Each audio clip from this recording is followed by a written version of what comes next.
He never paid much attention to the neighbors living on his city block until the day the pretty middle-aged widow moved in 2 doors down from him. She was plump and dark with sparkling eyes, and she always wore dark gloves on her hands, even indoors. He went out of his way to meet her, and they often bumped into each other in the street and stood talking.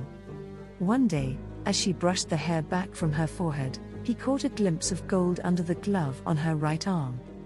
When he asked her about it, she grinned coquettishly and told him that she had lost one hand a few years back and now wore a golden hand in its place. In that moment, a terrible lust woke in his heart, not to possess the lady herself, but to possess the solid gold hand she wore under her long black gloves. He courted the widow with every stratagem known to him: flowers, trips to the theater, gifts, compliments.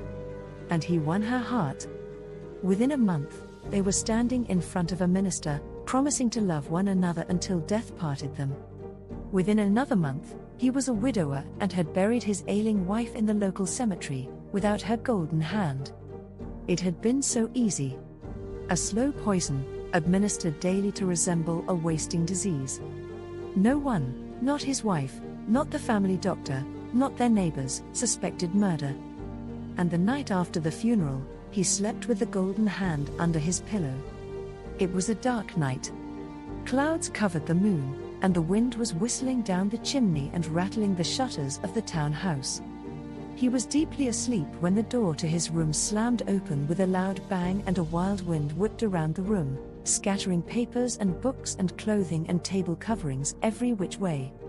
He sat up, startled by the sudden noise, and his pulse began to pound when he saw a greenish-white light bobbing slowly into the room. Before his eyes, the light slowly grew larger, taking on the shape of his dead wife. She was missing one arm. "Where is my golden hand?" she moaned, her dark eyes blazing with red fire. "Give me my golden hand." He tried to speak, but his mouth was so dry with fear that he could only make soft gasping noises. The glowing phantom moved closer to him, her once lovely face twisted into a hideous green mask. "You stole my life and you stole my hand. Give me back my golden hand." The dead wife howled. The noise rose higher and higher, and the phantom pulsed with a strident green light that smote his eyes, making them water. He cowered back against his pillows, and the hard shape of the golden hand pressed against his back. And then he felt the golden hand twitch underneath him as the mangled green phantom that had been his wife swooped down upon him, pressing his face against the pillow in a suffocating green cloud. He tried to scream, but it was cut off suddenly by a terrible pressure against his throat, cutting off his breath. The world went black.